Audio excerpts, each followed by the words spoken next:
তো এই দেখো বন্ধুরা, আমরা এই যে আমাদের ট্রেনের কাছে এসে এই যে বসলাম, আর এই যে সামনেই আমাদের ট্রেন রয়েছে, দেখো দুরন্ত। তো আমরা তো এসিতে যাব, এসির জন্য এই দেখো দরজাটা খোলেনি, আর এসি বিনা এসিতে যারা যাবে তাদের আবার খুলে দিয়েছে, তারা উঠে বসে রয়েছে। তো আমাদের এসি সোজা এসে, মানে ট্রেনের এসি কামরাগুলো সোজা এসে আমরা এই যে বসে রয়েছি। তো আমার পাশে যে ভাই বসা, ব্যাগগুলোকে পাহারা দিচ্ছি। আর এই দেখো, অনেকটা সময় পরে ট্রেনের ভিতরে উঠে পড়লাম। উঠে এই যে তোমাদেরকে একটু দেখাচ্ছি বন্ধুরা, দেখো তো আগে যে ট্রেনে গেছিলাম বাবা, তার থেকে হাজার গুণ ভালো। একটা ছোট্ট এই যে টি টেবিলের মতন আছে, দেখো ব্যাগটা এখানে রাখা হয়েছে। কিন্তু একটা সমস্যা কি বলো তো, ট্রেনটা একটু তোমাদের দেখাচ্ছি আর কি। আমার ঢুকেই ভীষণ শীত লাগছিল। ওই দেখো, আমার এই যে উন্না চাদরটাকে বের করে মাথায় দিয়ে নিলাম, আর এই যে আমার পতিদেব পাশে বসা, দেখো অনেক খাটনি, অনেক ধকল গেছে হাজব্যান্ড মশাইয়ের বন্ধুরা, প্রচুর ধকল গেছে।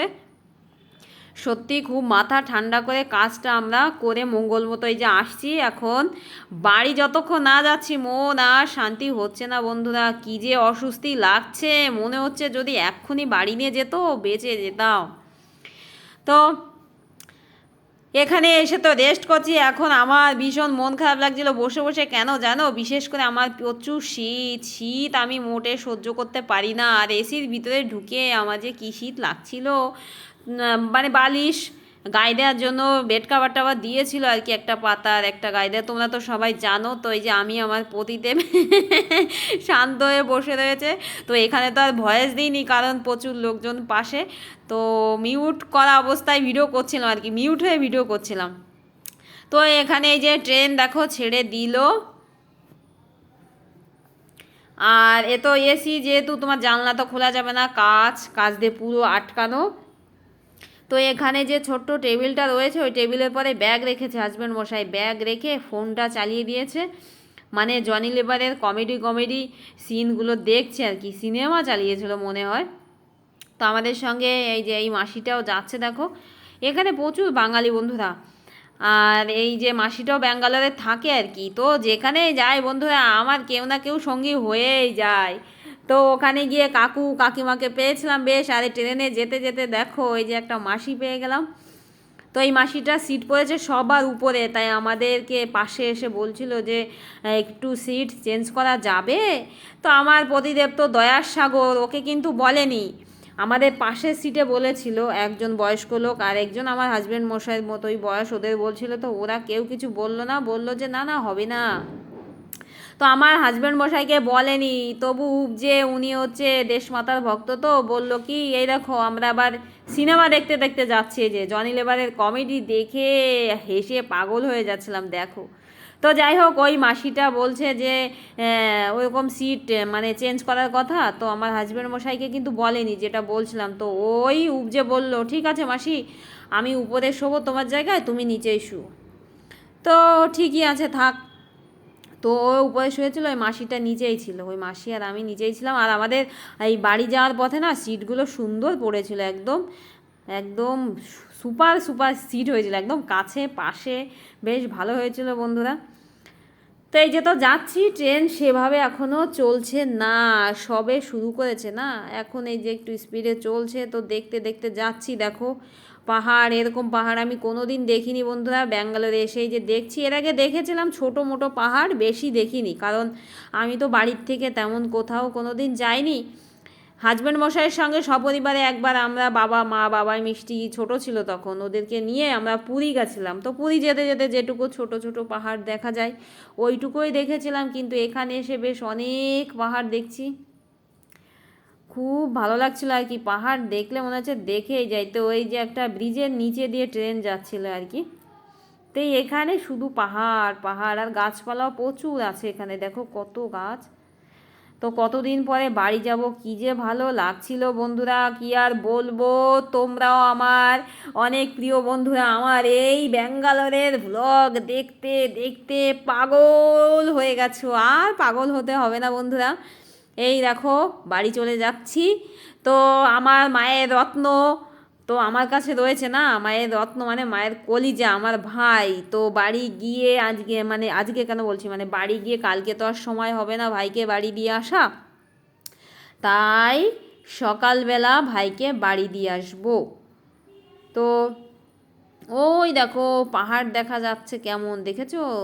কাচের জানলা দিয়ে তোমাদেরকে একটু দেখাচ্ছি বন্ধুরা।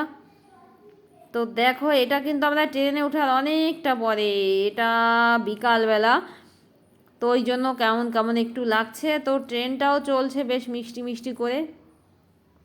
ট্রেনে উঠে জানো আমি একটু ঘুমিয়ে নিয়েছিলাম, এখানে কাশফুলও দেখা যাচ্ছে দেখো। আমার ট্রেনে বসার পরে প্রচুর শীত লাগছিল, আর শীতের জন্য ঘুম ঘুমও পাচ্ছিল, তো আমি একটু ঘুমিয়ে নিয়েছিলাম জানো না।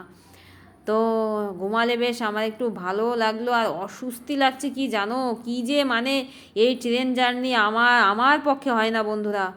তো আমার হাজব্যান্ড মশাই এসেছে বাড়ি, কত যুদ্ধ করে বাড়ি আসলো। বাড়ি এসে দেখো মানে 6-7 দিন মতন ছিল, 1 সপ্তাহ মতন ছিল, তারপর আবার আমাদের নিয়ে যে ব্যাঙ্গালোর, ওর আবার জার্নি। আবার ওখানে গিয়ে তো সুস্থ নেই, দুটো পা, ভাইকে ডাক্তার দেখানোর জন্য ছোটাছুটি, বাবা মানে ওর কষ্টের কথা বলে শেষ করা যায় না বন্ধুরা। ওখানে গিয়ে তো একরকম যুদ্ধ করে ভাইকে ডাক্তার দেখিয়ে ফেকিয়ে আবার এই যে জার্নি করে যাচ্ছি দেখো। আর বাড়ি যাব মাত্র 5-6 দিন বাড়ি থাকবে, তারপরে ওর আবার জার্নি। তাহলে বলো মানুষটা কি করে পারে, বুঝতে পারছো বন্ধুরা? শুধু ভালো মনের মানুষ বলে কাজটা করা সম্ভব, মানে করতে পেরেছে ঠান্ডা মাথায় আর কি। ভীষণ দায়িত্ব নিয়ে, আর আমার বাবা মা আমার মানে মানে হাজব্যান্ড মশাইকে ভীষণ বিশ্বাস করে, মানে তোমরা ভাবতে পারছো যে আমার ভাইকে দিয়ে আমাদের সঙ্গে পাঠিয়ে দিয়েছে, কতটা বিশ্বাস না থাকলে পাঠায় বলো বন্ধুরা। ভীষণ বিশ্বাস করে, মানে বড় জামাই আমার হাজব্যান্ড, আমি তো ভাই বোনের মধ্যে বড়, তো কাজেই বড় জামাইকে ভীষণ বিশ্বাস করে, ভীষণ ভরসা করে আর কি, বড় ছেলের মতন ভরসা করে আর কি। আর আমি তো আমার বাবা আমাকে সত্যিই আমাকেও ভীষণ ভরসা করে, আমাকে তো ছেলের মতোই ভাবে। যাই করুক না কেন বাবা আমার কাছে শুনে টুনে করে আর কি। এখনও যদি শরীর খারাপ হয় তো আগে আমাকে বলবে, তুই একটু আসবি নাকি রে, তুই একটু আয়। মানে কি আর বলো, মানে কিছু করতে গেলে আমাকে জানাবে জানো, এমন অবস্থা। যদি কিছু ভালো কিছু রান্না হয় বাড়িতে বলবে আয় চলে আয়, ছেলে মেয়ে নিয়ে চলে আয়। হাজব্যান্ড মশাই তো ধরো থাকে না, তো আমাদের কখনো যাওয়া হয় কখনো যাওয়া হয় না। বাড়িতে তো মাংস টাংস রান্না হলেই ফোন করবে আয় চলে আয়। তো আমাদের সবসময় বন্ধুরা যাওয়া হয় না। যাওয়া হয় না কেন, ওই এখন বাবাই মিষ্টির পড়া টড়া, আর এখন আগের মতো আর সেই খাবার খাওয়ার ইচ্ছাও নেই, আর যাওয়ার মতো রুচিও দিন দিন কমে যাচ্ছে বন্ধুরা। এখন বুড়ো হয়ে যাচ্ছি তো ওই জন্য এখন আর যাওয়া বেশি একটা হয় না। আমার কোনো দিনই বাবার বাড়ি বেশি যাওয়া হয় না বন্ধুরা। শুরুতেই শ্বশুরবাড়ি এসেছিলাম, তখন শ্বশুরবাড়ি, এখন তো আমাদের জয়েন্ট ফ্যামিলি, গাদা গাদা মানুষ, আর যেতে যেতে দেখো কত পাহাড় দেখাচ্ছি, দেখো উঁচু উঁচু বন্ধুরা, তোমরা দেখো আর আমি তোমাদের সঙ্গে একটু গল্প করি।